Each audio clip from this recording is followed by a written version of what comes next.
శాస్త్ర తిరుప్పావై 12వ పాశురం. లేగ దూడలను తలుచుకుని గేదెలు పాలను నిరాటంకంగా స్రవిస్తూ ఉన్నాయి. ఆ పాలధారలతో ఇంటి ప్రాంగణమంతా తడిసి బురదమయమైపోతున్నది.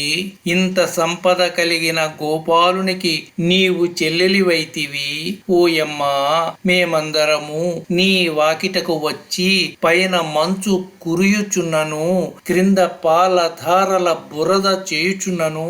మేమంతా మనస్సులో మాధవునే నిలుపుకుని ఉన్నాం. పైన మంచు కురియటమనే శ్రీ సూక్తిధారల ప్రవాహం సాగిపోతోంది.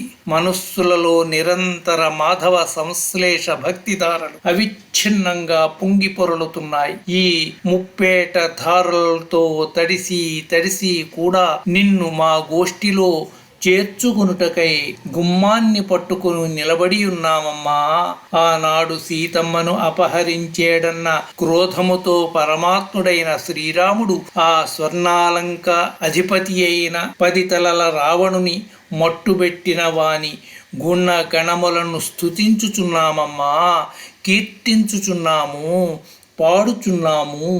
మేమింత చేయుచున్నను నీవు నోరైనా మెదపుటలేదేమి తల్లి? ఇది ఏమి ముద్దు నిద్రమ్మా?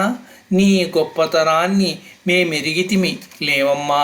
నీ ముద్దు నిద్ర విషయమంతా ఊరు వాడ తెలిసిపోయినదిలే. ఇక నీ ముద్దు నిద్ర చాలించి మేలుకో. మా గోష్ఠిలో చేరి వ్రతాన్ని సాంగోపాంగంగా పూర్తి చేయటానికి సహాయపడమంటూ 7వ గోపికను లేపుచున్నారు. ఇది 12వ పాశురం సమాప్తం.